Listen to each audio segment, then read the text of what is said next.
Curso Preparatório de Espiritismo, com Tatiana Benites, baseado nos livros da Federação Espírita do Estado de São Paulo, FEESP. Olá, seja muito bem-vinda a mais uma aula do livro Curso Preparatório de Espiritismo, das edições FEESP, que é a Federação Espírita do Estado de São Paulo. Nós estamos estudando esse livro para dar continuidade aí aos estudos sobre o espiritismo e a mediunidade, né? Lembrando que essa é a 14ª aula, e então se você não ouviu as aulas anteriores, seria bem interessante que ouvisse, e recomendo sempre que você leia também os livros da Codificação Espírita de Allan Kardec. Bom, essa 14ª aula, ela tem também alguns temas, como eu disse na aula passada, polêmicos, né? Então, o primeiro tema é Bem-aventurados os aflitos, e depois a gente vai falar de cremação e de transplantes. Então, vamos lá. Bem-aventurados os aflitos. Bem-aventurados os que choram, porque eles serão consolados. Bem-aventurados os que têm fome e sede de justiça, porque eles serão fartos. Bem-aventurados os que padecem perseguição pelo amor da justiça, porque deles é o reino dos céus. Mateus capítulo 5, 6 e 10. E, levantando ele os olhos para os seus discípulos, dizia: Bem-aventurados sois vós, os pobres, porque vosso é o reino de Deus. Bem-aventurados sois vós, que agora tendes fome, porque sereis fartos. Lucas, capítulo 6, versículos 20 e 21. Mas ai de vós, que sois ricos, porque tendes a vossa consolação. Ai de vós que estáis fartos, porque vireis a ter fome. Ai de vós que agora rides, porque gemereis e chorareis. Lucas, o mesmo capítulo 6, 24 e 25. A compensação prometida por Jesus aos aflitos da terra não poderia ter lugar senão na vida futura.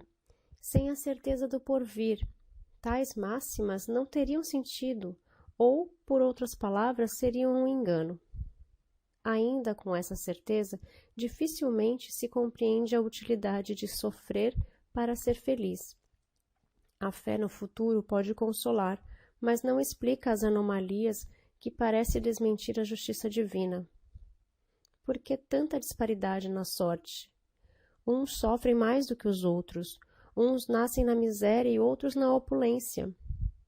A uns nada sai bem e a outros tudo lhes parece sorrir. Vê-se que os bens e os males são desigualmente distribuídos entre o vício e a virtude, e que homens virtuosos sofrem ao lado de viciosos que muito prosperam. Deus, se o admitimos, só pode ser concebido como infinito e absoluto nas suas perfeições, devendo ser todo poder, toda justiça, toda bondade, sem o que não seria Deus. Assim, sendo soberanamente bom e justo, não age com capricho nem com parcialidade. Portanto, as vicissitudes da vida podem provir de uma causa justa, que nos é revelada pelos ensinamentos de Jesus, e agora pelo Espiritismo, o Consolador prometido. Uma parte dessas vicissitudes tem a sua causa na vida presente, mas a outra só pode ser encontrada fora desta vida, ou melhor, em existências anteriores. O homem é geralmente responsável pelos males que o afligem, mas costuma atribuí-los a outrem, acusando a sorte, a providência, a falta de chance, a má estrela e etc. Investigando com sinceridade e interrogando a nossa consciência, remontando à origem dos males, encontramos essa causa no nosso passado e verificamos que a culpa é sempre nossa mesma. os sofrimentos que são a consequência nos advertem de que agimos mal, e se soubermos aprender a lição, sentiremos a necessidade de nos melhorarmos, evitando para o futuro aquilo que foi a causa dos nossos pesares. Existem males nesta vida pelos quais o homem não pode ser responsabilizado, ao menos na aparência, tais como a perda de entes queridos e dos que sustentam a família, os acidentes imprevisíveis, os reveses da fortuna, as enfermidades da nascença e as que tiram ao infeliz os meios de ganhar a vida com o seu trabalho, ou seja, as deformidades físicas, a idiotia, a imbecilidade e etc. Por que, pois, tantos seres desgraçados, às vezes vivendo sob o mesmo teto, na mesma família, ao lado de outros favorecidos em todos os sentidos? Não estando a causa na presente existência, deve ser anterior a esta vida, e não podendo Deus desconsiderar o bem que se tenha feito, nem o mal que não se fez, se sofremos é porque fizemos o mal. Se não o fizemos nesta vida, então o fizemos em vida anterior. Serão consolados os que souberem sofrer com resignação cristã as maiores dores, sem murmurar, aceitando-as de ânimo forte e firme decisão de superá-las com o auxílio de Deus, jamais perdendo a esperança em melhores dias. Bem-aventurados os aflitos, porque eles serão consolados, disse Jesus, indicando, ao mesmo tempo, o prêmio reservado aos que sofrem com resignação, para os quais o sofrimento é prelúdio da cura. Serão felizes, porque pagam uma dívida e depois de a quitarem ficarão livres. Bem-aventurados serão os que choram com resignação diante da própria impotência para debelarem o mal que os aflige, e por isso serão consolados. Esse mesmo consolo também terão os que vertem sentidas lágrimas de compreensão pelo sofrimento alheio. Mas não serão, por certo, bem-aventurados os que choram de desespero e se revoltam, ou os que choram aflitos por não poderem realizar os seus próprios caprichos, nem ainda os que choram de raiva por não poderem devolver as afrontas recebidas. Olha só, aqui a gente consegue entender um pouco do princípio do Espiritismo, né? Que é o acreditar nas vidas passadas, né? Acreditar que o nosso espírito vive uma vida depois da morte. Então, como é que a gente explica uma pessoa que nasceu cega? Uma pessoa que nasceu com limitações físicas, com problemas físicos graves. Como é que a gente explica uma pessoa que tem problemas, nasce com problemas mentais? Se a vida é só isso aqui.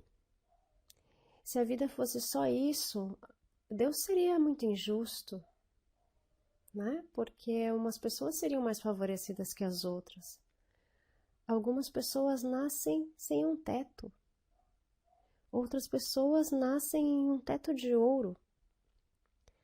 Deus seria muito injusto fazendo essa discriminação com essas pessoas. Então, por que uma pessoa nasce saudável e a outra nasce sem poder enxergar? Se nessa vida ela não fez nada de ruim, significa que numa outra vida aconteceu alguma coisa e ela precisava nessa vida aprender sem enxergar. Então veja só a justiça divina, né? A lei da ação e reação. Nós só temos algumas dificuldades e passamos por algumas coisas porque nós precisávamos passar por isso para aprendermos. E por que nós precisávamos, se nesta vida eu estou sendo uma pessoa justa, uma pessoa boa, uma pessoa que não reclama de nada?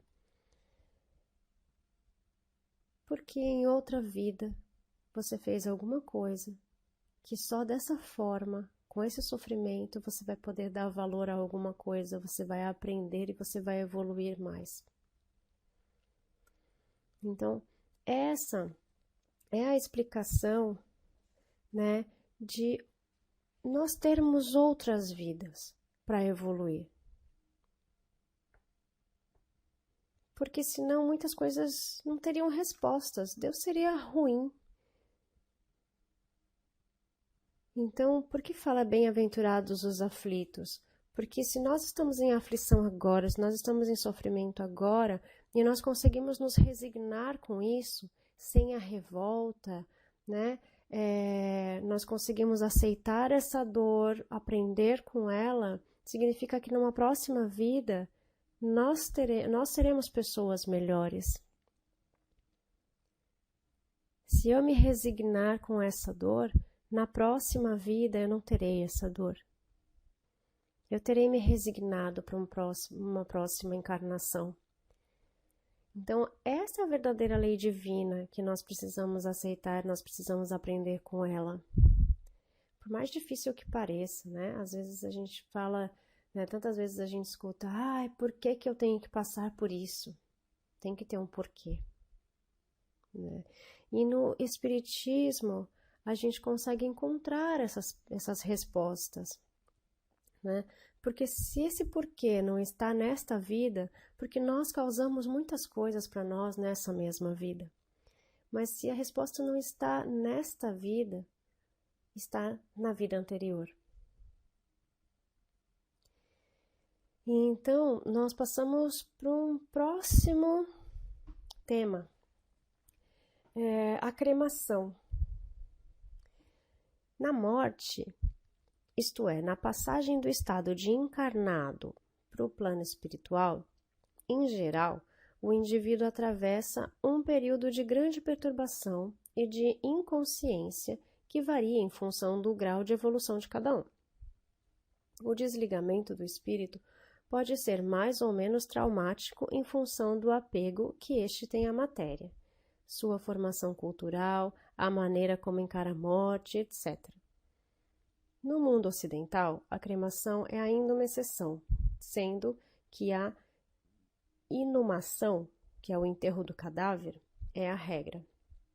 Mas nos países orientais, a cremação é uma prática normal. Deve-se recordar que metade da população encarnada habita entre esses povos.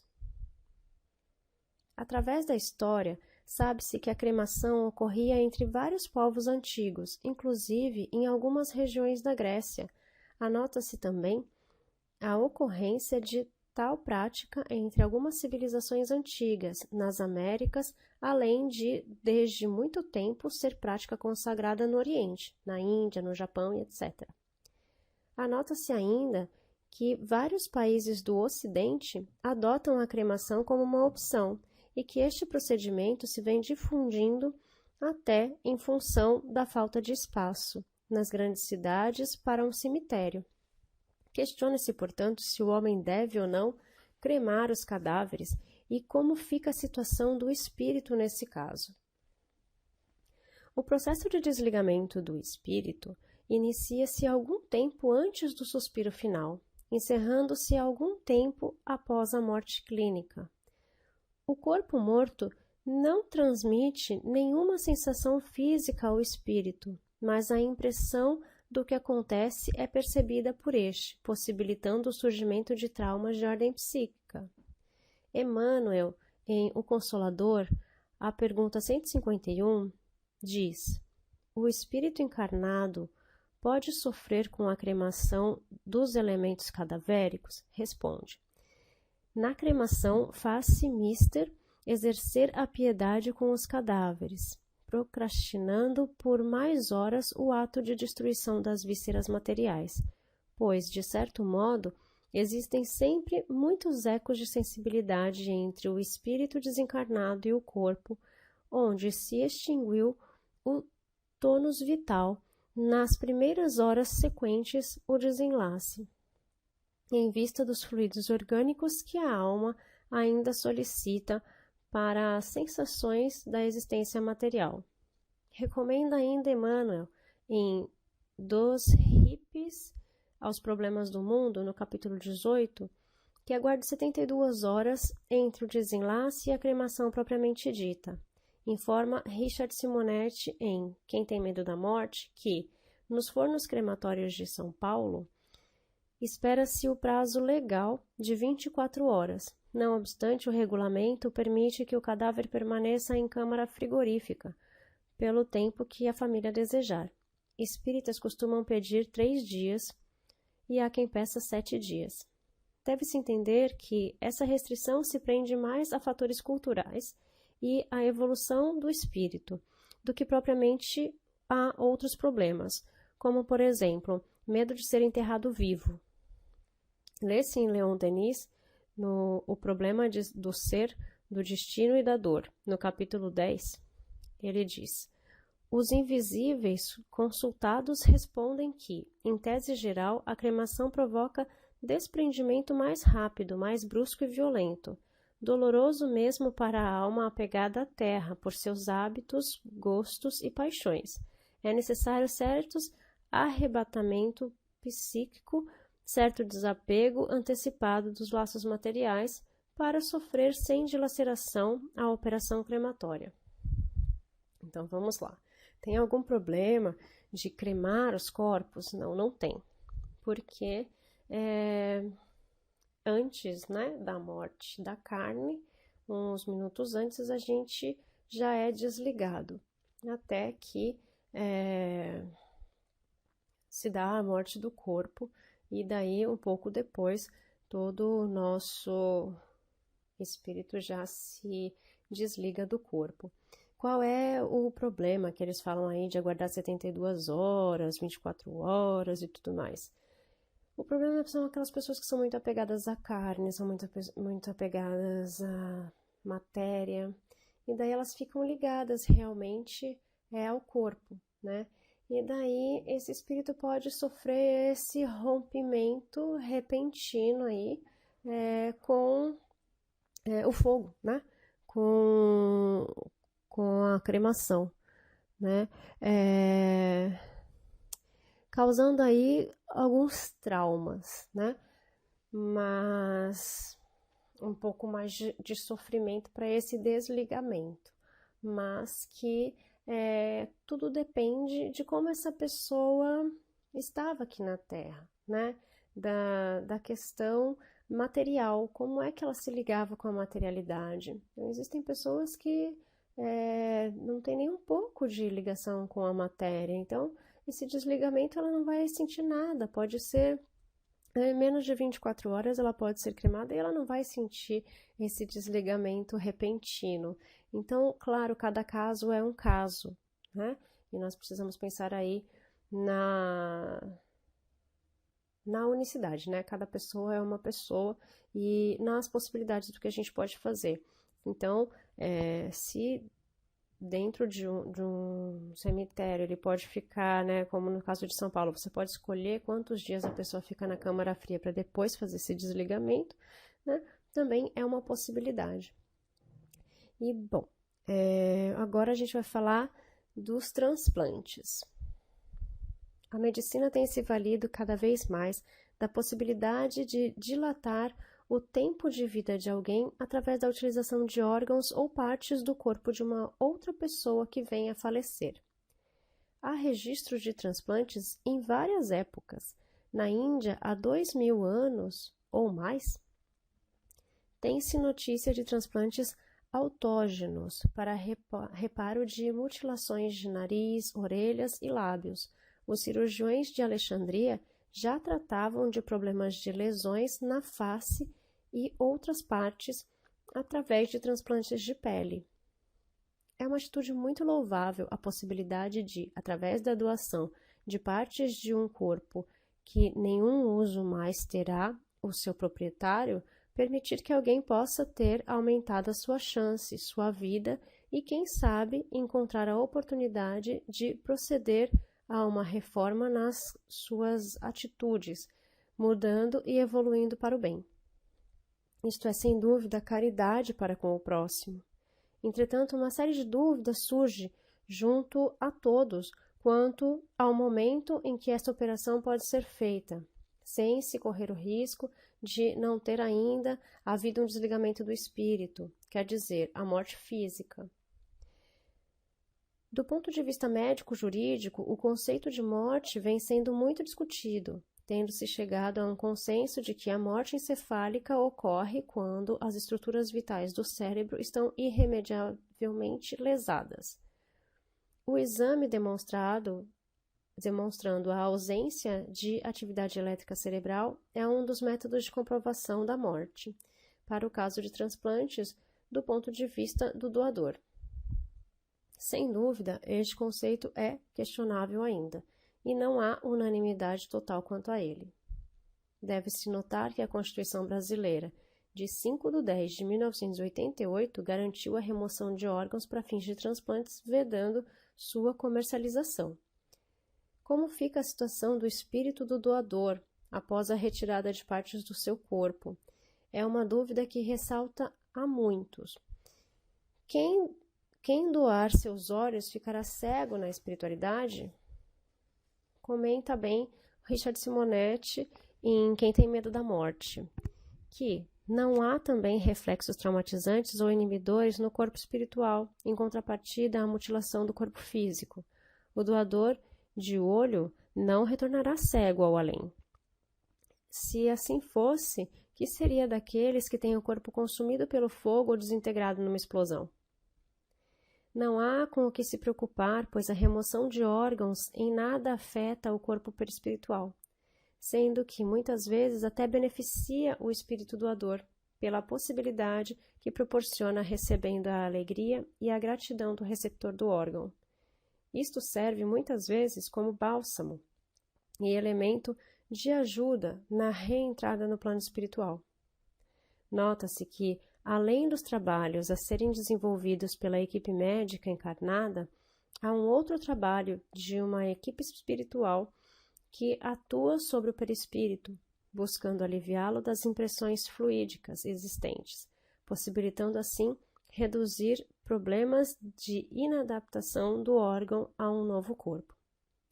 No transplante, quando o órgão é retirado, leva com ele o conteúdo energético, que, sendo estranho ao organismo transplantado, pode ser-lhe chocante. Portanto, não basta apenas harmonia e semelhança do ponto de vista físico, mas também do perispiritual. Quanto maior essa identidade, menor a chance de rejeição.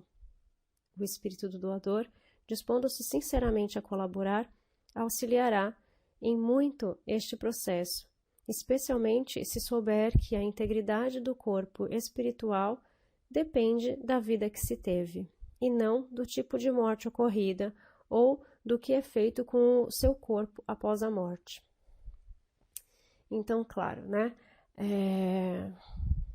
que é muito bem-vindo a questão do transplante, quando a pessoa falece, né, é a possibilidade dessa pessoa também poder ajudar o próximo, né? Não é só a família dele que autoriza, que ajuda, mas é um órgão que esteve presente naquele corpo, que estava com aquele espírito durante toda uma encarnação.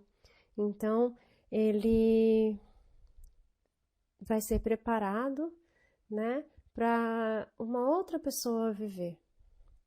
Então, é um ato louvável, né, de caridade para com o próximo, de amor para com o próximo, e não se deve preocupar com o espírito, né? E, bom, eu disse que ia ser uma aula polêmica, né? Com assuntos aí que a gente precisa comentar, né? Assuntos tabus que a gente encontra e que a gente precisa estudar também, né? Então, espero que a gente consiga refletir um pouco sobre esses assuntos também e a gente se vê na próxima aula. Gratidão. Namastê. Namastade. Curso Preparatório de Espiritismo, com Tatiana Benites, baseado nos livros da Federação Espírita do Estado de São Paulo, FEESP.